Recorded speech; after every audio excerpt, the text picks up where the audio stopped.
Olá, começando agora mais um Na Faixa, cheio de dicas de programas culturais gratuitos ou a preços populares. Se liga só nos programas que preparamos para você esse final de semana.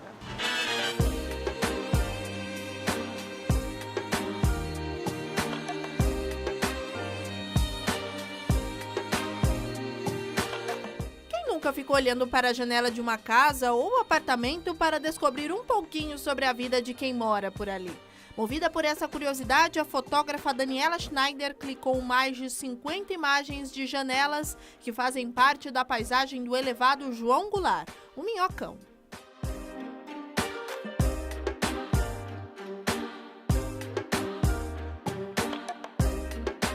O resultado desse trabalho é uma mostra em cartaz na Vila Madalena. O Minhocão sempre me interessou por ser um espaço tão característico de São Paulo, né? E tão interessante, diversificado e rico para a fotografia, né? E como ele é tão amplo e tem tantas possibilidades, eu resolvi me concentrar num dos temas. E como eu acho que deve ser tão difícil morar com distância apenas de 5 metros num viaduto, eu resolvi me concentrar nas janelas, para entender um pouco o que significa morar nesse espaço. Nas imagens, cenas do cotidiano, objetos pessoais, plantas, eletrodomésticos, posters, todos esses elementos contam um pouco sobre o dia a dia de quem mora por ali. O fato de você fechar essas imagens nas janelas, você revela não apenas um mundo particular que está por trás das janelas, mas, sobretudo, o que me interessa nessa exposição, o que eu acho que essa exposição tem de mais provocante, é o fato de você construir a imagem de um personagem ou de uma família que mora por trás dessa grande confusão que são roupas, sapatos, bonecos, televisões, enfim, pneus, câmeras de ar, tudo isso que você vê na janela. Varais, e é uma situação muito particular. A exposição Tribos está em cartaz na Galeria Faz, que fica na Rua Rodésia 26, na Vila Madalena, de terça a sexta, das 11 da manhã às 7 da noite e aos sábados, das 11 da manhã às 5 da tarde. Tudo na faixa.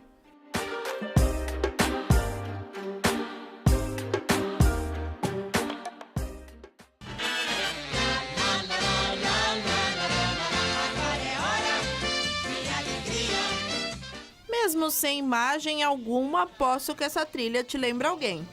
É isso mesmo, Silvio Santos está aí no Museu da Imagem e do Som.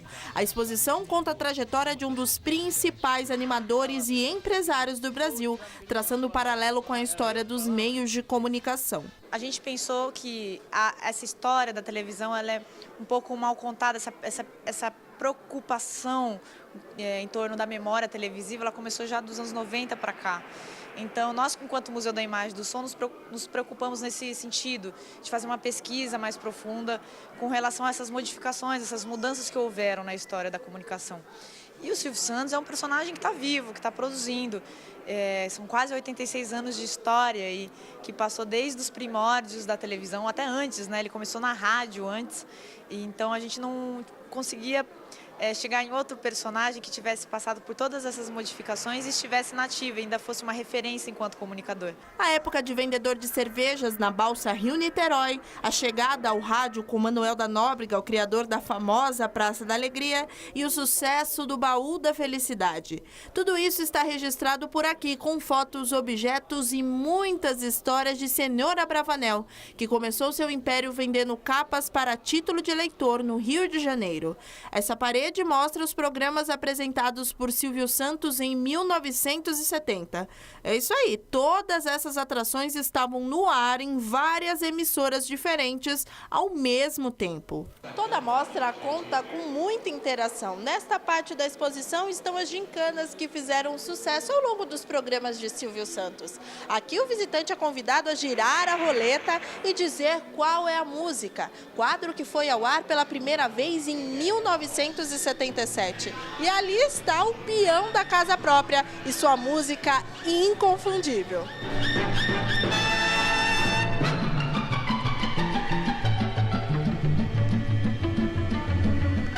As fotos são inevitáveis, até mesmo para a Juliana, que nem era nascida quando esses programas estrearam. Desde pequena eu sempre assisti Silvio Santos, meus pais contam, desde pequenininha de domingo eu tinha que estar lá vendo.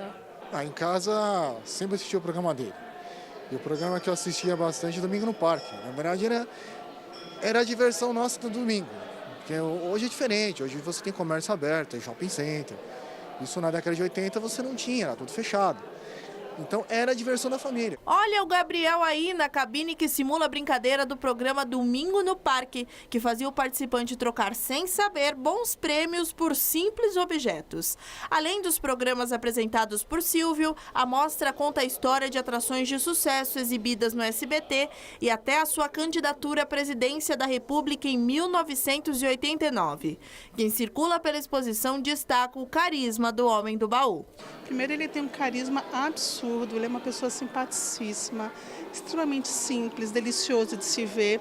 E eu acho que a persistência dele, a garra, esse bom humor que é característico, e ele vai evoluindo, né? Conforme as coisas vão acontecendo, ele vai se adaptando, ele vai se flexibilizando. Silvio Santos Vem Aí está em cartaz no MIS até 12 de março.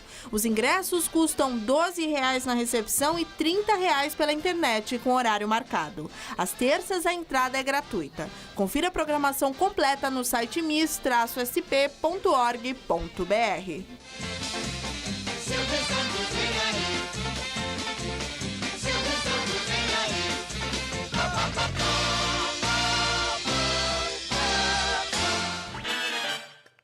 Em 1900, o modernismo catalão era efervescente. Artistas como Ramon Casas e Santiago Rusiñol traziam para suas obras características de vanguarda. A nova mostra do Instituto Tomiotaki apresenta esse período como uma introdução às influências de um jovem artista que mudaria a história da arquitetura mundial. Seu nome era Antoni Gaudí.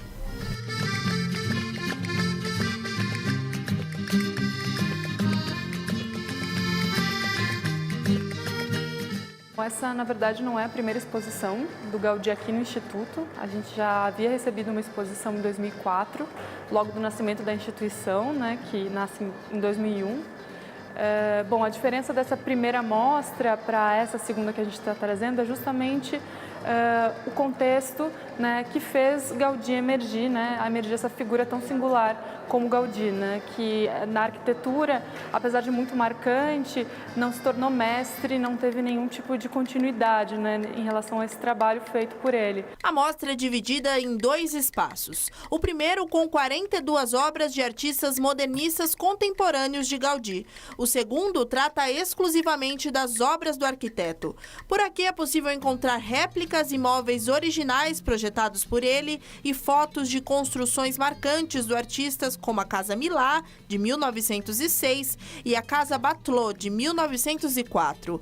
Essas construções concretizam as características criativas de Gaudí, que sempre inspiradas nas formas da natureza e sua versatilidade artística. O Gaudí, ele tinha uma noção de obras de arte total, né? Então o Gaudí ele fazia das edificações, do projeto construtivo, aos ornamentos, às aberturas, maçanetas, portas, janelas e também o mobiliário, né? Então a gente tem aqui um mobiliário bastante interessante do Gaudí, que demonstram preocupações que para a época eram bastante inovadoras, né? O conceito de ergonomia, né? De conforto, de um móvel se adaptando, o mobiliário se adaptando ao seu corpo. Isso é algo que surge em 1970 e o Gaudí já está, né, no século XIX, início do século XX, já se preocupando com essas questões. A Igreja da Sagrada Família, símbolo da cidade de Barcelona, foi sem dúvida o trabalho mais importante do catalão. As obras começaram em 1882 e até hoje não foram concluídas. De qualquer forma, até o ano de sua morte, em 1926, Gaudí trabalhou intensamente na construção da igreja, que tem a conclusão prevista para 2026. Maquetes de várias partes do prédio estão espalhadas pela mostra. No final, o visitante pode ter uma ideia de como ficará a igreja depois de pronta, mesmo sem viajar para a cidade catalã. Pena que é pouco, né? Isso aqui é uma amostra para a gente ter vontade de ver pessoalmente, né? Inclusive os retratos Deve ser belíssimo, assim, ao vivo. Mas é por isso que eu vim, inclusive, né? Eu não moro aqui em São Paulo, mas eu queria vir justamente para ter esse contato. Quem sabe seja uma decisão para as próximas férias. Com certeza, vamos ver, vamos programar, né? Agora, esse tipo de coisa tem que ser ao vivo. Tem que dar um jeitinho de ir para Barcelona e conhecer tudo isso, que vale a pena.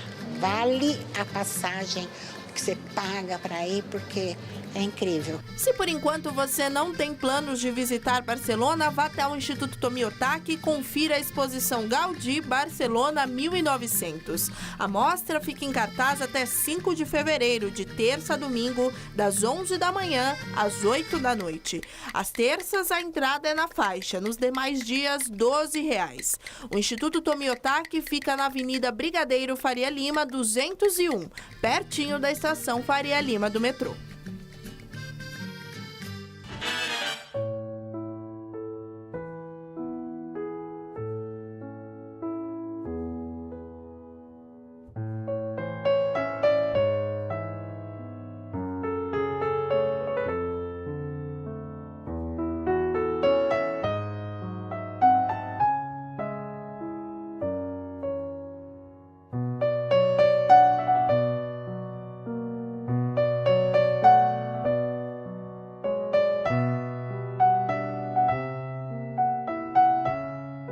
Um jovem iniciante na arte da fotografia nem imaginava no furor dos anos 60 que suas imagens se tornariam referência aqui no Brasil. Hoje, com 95 anos, German Lorca ganhou uma exposição no Sesc Bom Retiro. Ele começa com a fotografia como profissão.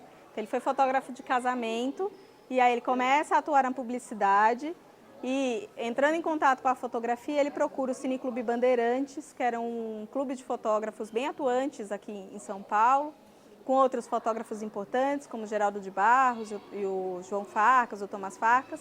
E aí ele entra em contato com a fotografia experimental. A mostra conta a história do fotógrafo passando por 3 fases estéticas. O primeiro núcleo é dividido em arte experimental, fotografia experimental. O segundo núcleo em fotografia artística. E o terceiro núcleo é fotografia de publicidade, né, que são as 3 frentes que o Lorca trabalhou e trabalha até hoje.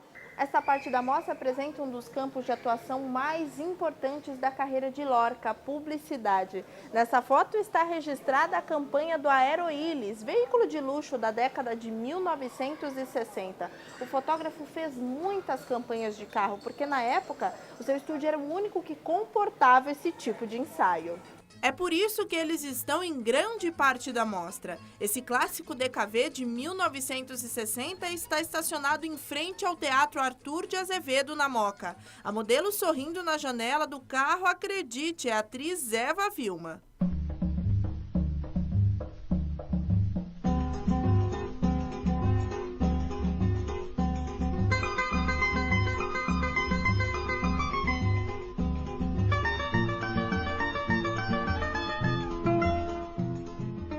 As imagens são verdadeiras obras de arte. No lugar do pincel, Lorca usou a lente da câmera para registrar esses momentos. Aqui estão 16 imagens coloridas inéditas do fotógrafo que sempre preferiu a sobriedade do preto e branco às cores. O domínio sobre as cores fica nítido nesta foto, que não tem qualquer tratamento. Ramon ficou encantado com a versatilidade. Ele é um grande artista que trabalha a parte do, vamos dizer assim, o modernismo atual com algumas imagens, tanto de passado quanto de presente. Então, para as pessoas jovens, crianças que têm interesse em conhecer essa arte, é fundamental que eles venham. A exposição Arte, Ofício, Artifício fica no Sesc Bom Retiro até 26 de fevereiro. Para mais informações, acesse sescsp.org.br. A visita é gratuita.